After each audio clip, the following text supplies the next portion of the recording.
Hello friends and welcome to the Exams Made Simple, and we are back again with the Hindu complete newspaper analysis for 6th of March 2022। तो 6 मार्च 2022 का the Hindu newspaper analysis देखेंगे। Sunday का दिन है, news लेकिन एक से बढ़कर एक आई है, मज़ा आने वाला है न्यूज़ एनालिसिस में। स्टार्ट करने से पहले आप लोगों से केवल उतनी रिक्वेस्ट रहेगी कि please do like the video. जैसा कि मैंने आपको कहा है कि 24 घंटे के अंदर 1000 लाइक्स का एक टारगेट पूरा करके दिखाओ ना यार। आप लोग यूपीएससी निकालने चल रहे हो, इतना टारगेट नहीं पूरा कर पा रहे छोटे छोटे, तो वीडियो चालू करना है अपने को और जल्द से जल्द इसको लाइक करना है, ठीक है ना। स्टार्ट करते हैं एनालिसिस को। सबसे पहले आज के सवालों के साथ जो कि आपको प्रीलिम्स के लिए मदद करने वाले हैं। फर्स्ट क्वेश्चन इज आपके सामने है, emission gas report is released by which of the following. इनमें से कौन सी संस्था है जो कि एमिशन गैस गैप रिपोर्ट निकालती है, emission gap report. Options are, first is IPCC यानी कि intergovernmental panel on climate change. दूसरा है यूएनईपी यानी कि आईपीसीसी फर्स्ट ऑप्शन है, यूएनईपी यानी कि United Nations environment programme second है, green watch is the third and UNF triple C यानी कि United Nation framework climate convention on climate change is the fourth one. दूसरा सवाल है, which of the following best describes the opportunity cost of holding money, यानी कि पैसे को hold करने की अपॉर्चुनिटी कॉस्ट किनमें से कौन डिस्क्राइब करता है। First is interest rate on other assets, interest rate on other assets. दूसरा है inflation. Third is risk of other assets and liquidity of other assets. तो आपको बताना है कि इसमें से कौन सा बेस्ट अपॉर्चुनिटी कॉस्ट को डिफाइन करता है, होल्डिंग मनी की अपॉर्चुनिटी कॉस्ट को। थर्ड क्वेश्चन है, with reference to Konark sun temple of Orissa consider the following statements. तो कोणार्क सन टेम्पल के रिगार्डिंग स्टेटमेंट्स है। पहला स्टेटमेंट कह रहा है, it was built by king Narasimhadeva one in the 13th century. Second है, it is not a UNESCO world heritage site. तो आपको बताने में से कौन सा स्टेटमेंट सही है, one only, two only, both या none. These are the 3 questions for you today. Please do try to answer. Answer मैं आपको एक एक करके बताऊंगा, लेकिन आप मुझे कमेंट सेक्शन में बताइएगा कि आपने कितने सही किए या कितने आपसे नहीं बने, ठीक है ना।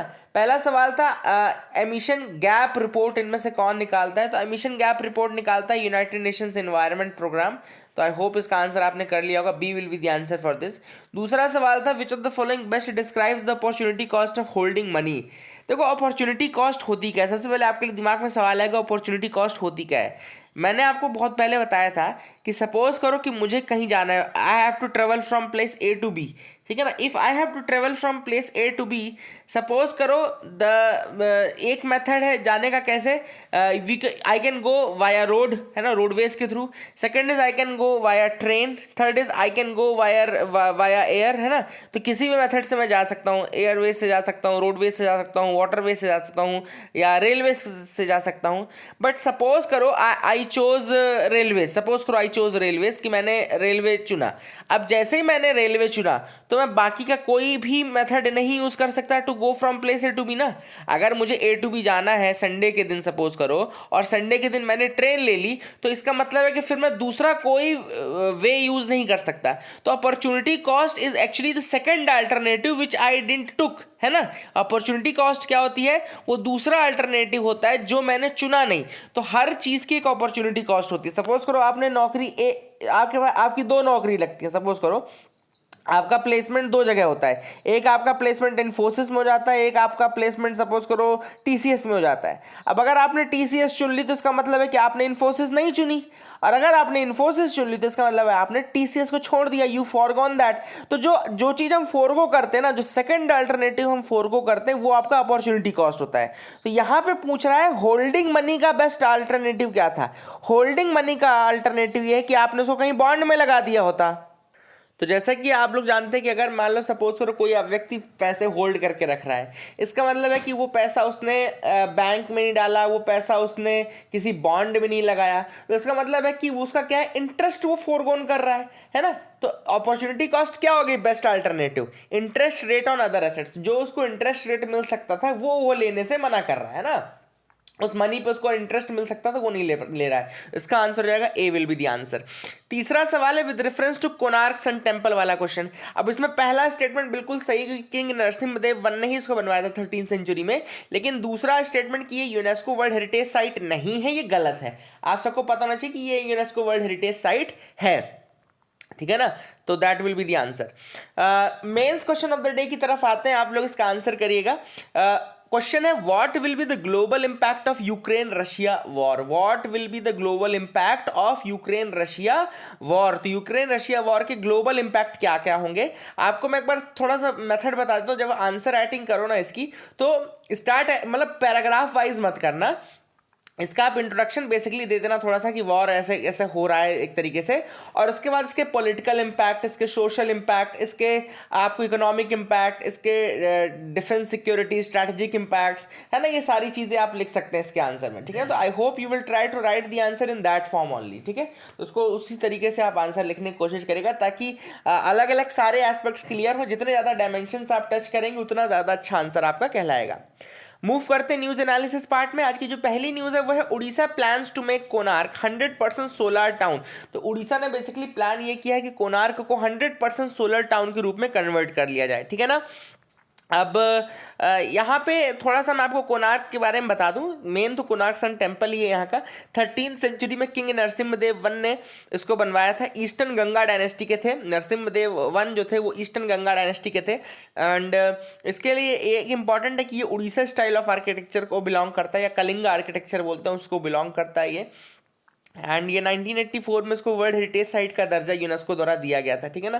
And basically it forms part of golden triangle of Orissa. Orissa का गोल्डन ट्रायंगल का पार्ट है ये, है ना। और इसके अलावा पुरी और भुवनेश्वर जो है दूसरे वर्टाइसेस हैं, है ना। ट्रायंगल के 3 वर्टाइसेस होते हैं, तो एक में आपका ये कोणार्क आता है, then Puri and then Bhubaneswar, ठीक है ना। इसके अलावा जो ये टेम्पल, इसको ब्लैक पगोडा भी कहा जाता था, याद रखिएगा, इसको ब्लैक पगोडा भी कहा जाता है, तो ये भी आप याद रख सकते हैं। And that is the thing which is important. I hope you got clarity regarding these facts. आगे मूव करते हैं, देखते हैं और क्या इंपॉर्टेंट न्यूज आइटम्स है। FATF retains Pakistan on it's terror funding grey list. तो पाकिस्तान को FATF ने ग्रे लिस्ट में ही रखा है। एंड FATF आपको पता है फाइनेंशियल एक्शन टास्क फोर्स। थोड़े बहुत फैक्ट्स मैं इसके बारे में बता देता हूँ कि 1989 में इसको बनाया गया था। 1989 में on the initiatives of G7, है ना, G7 के इनिशिएटिव से बना था। एक्चुअली पहले वो G8 था, लेकिन आपको पता है कि 2014 में जब क्रीमिया पे अटैक किया रशिया ने, उसके बाद से रशिया को हटा दिया गया है। एंड इसी रीज़न से अब केवल G7 बचा है। तो G7 के इनिशिएटिव पे ये बना था इन 1989। और जब ये बना था स्टार्टिंग में, तो केवल इसका जो मेन काम था वो मनी लॉन्ड्रिंग को रोकने का काम था, मनी लॉन्ड्रिंग को रोकने का।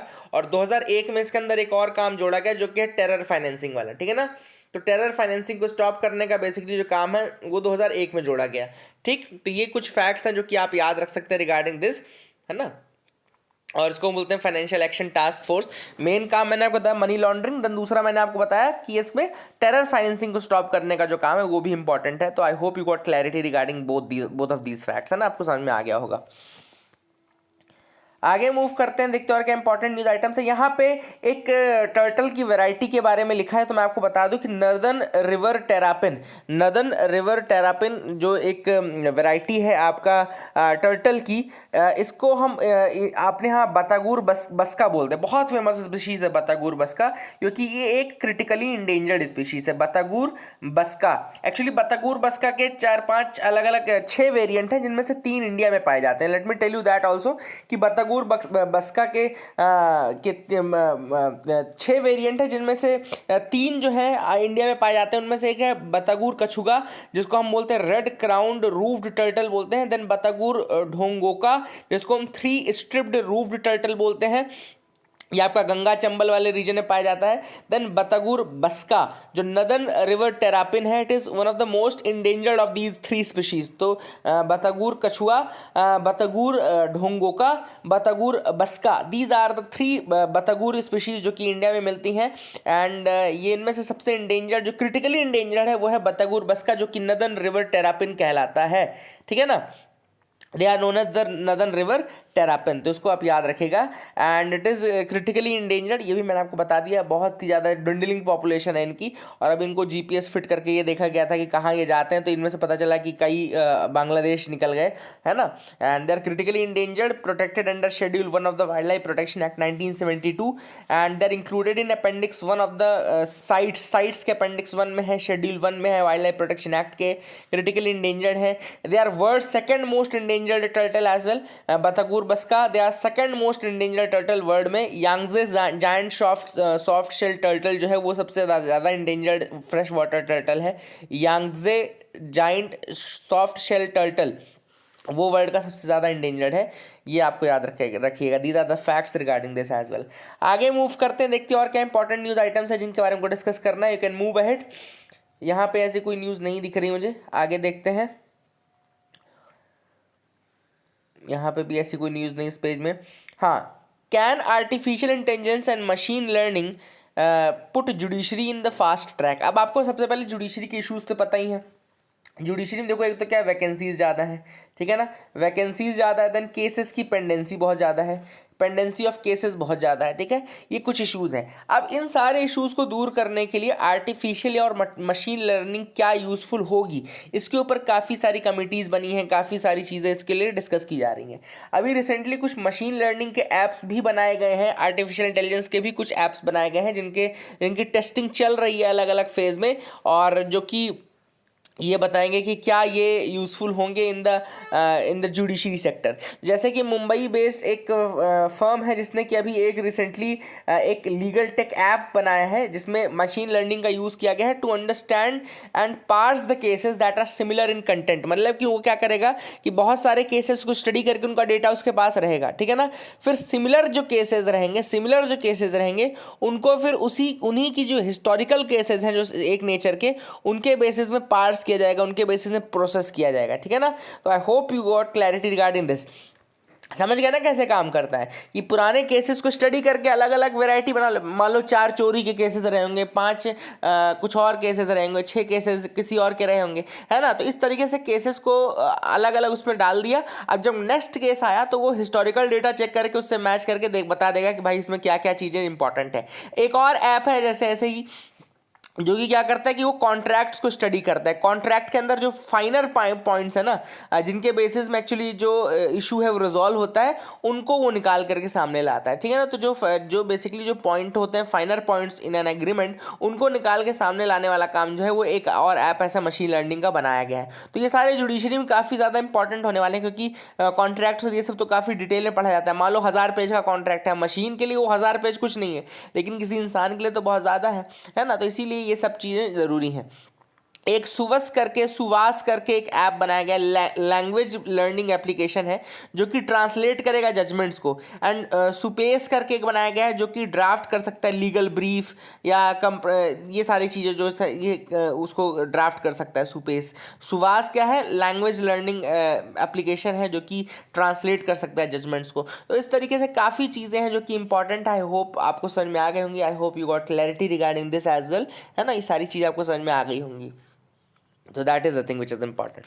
आगे मूव करते हैं, देखते हैं और क्या इंपॉर्टेंट न्यूज आइटम्स है जिनके बारे में डिस्कस करना है। Naval exercise Milan concludes in Visakhapatnam. तो एक one of the biggest maritime exercise Milan जो थी इंडिया में कंक्लूड हो गई विशाखापट्टनम में। सबसे इंपॉर्टेंट चीज़ क्या, रशिया ने पार्टिसिपेट किया था। तो हाँ, रशिया ने पार्टिसिपेट किया था।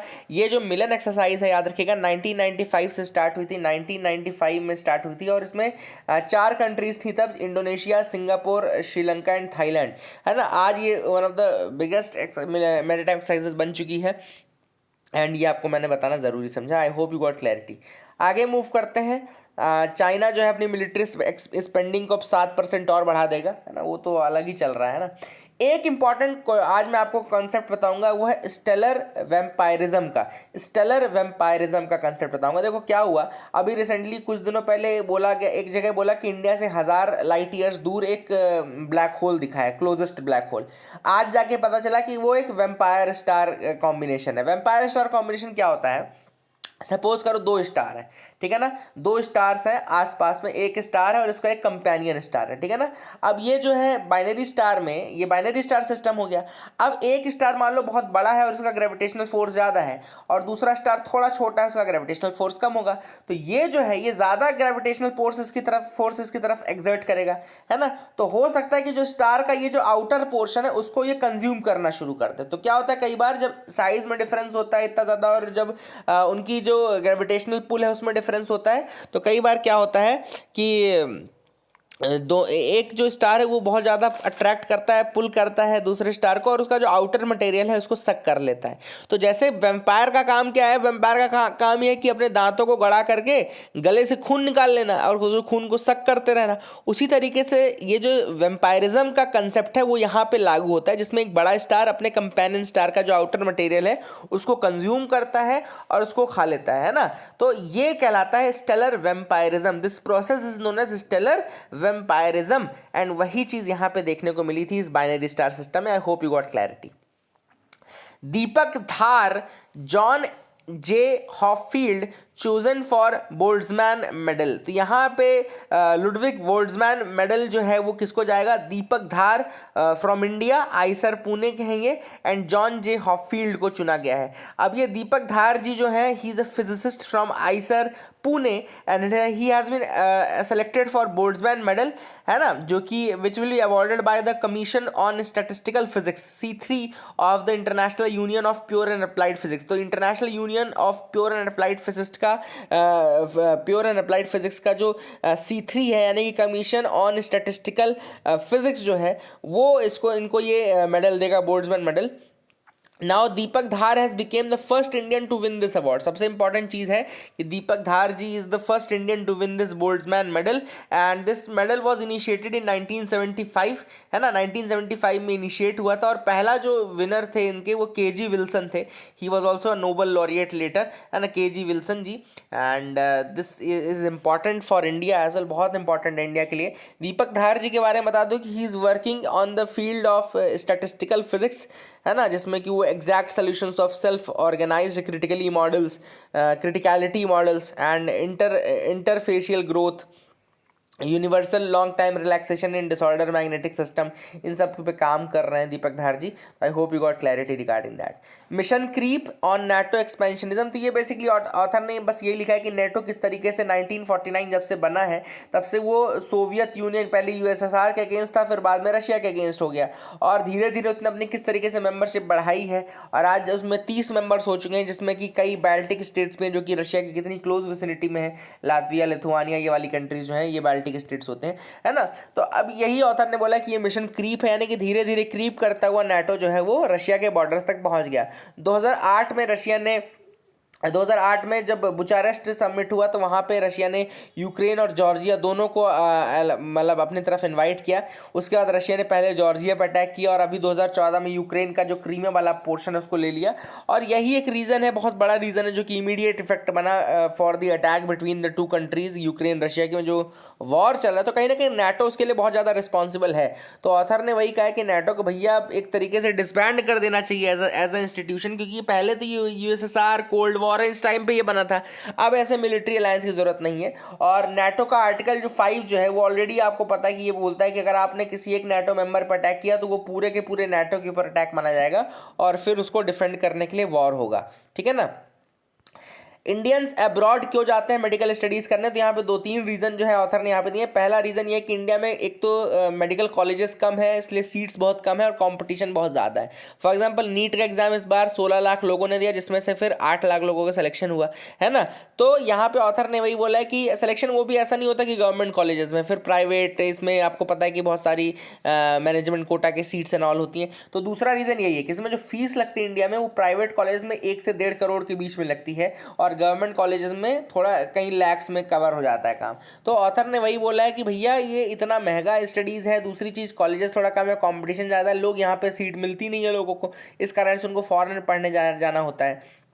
इसलिए अगर कुछ और पब्लिक इंस्टीट्यूशंस, कुछ और प्राइवेट इंस्टीट्यूशंस इंडिया में अलाउ किए जाएं तो ये सब इंपॉर्टेंट है। अच्छा, ये चीज़ पता ना कि फॉरेन से अगर कोई व्यक्ति यहाँ पे पढ़ के आता तो डायरेक्टली क्लिनिक नहीं खोल सकता, उसको एक लाइसेंसिएट प्रोग्राम एग्ज़ाम देना पड़ता है ना। तो फॉरेन से जो पढ़ के आते हैं ना डॉक्टर साहब लोग, उनको भी यहाँ पे आके एग्ज़ाम देना पड़ता है, फिर ऐसा नहीं कि उनको डायरेक्टली बना दिया जाता है। तो that is exam which is there.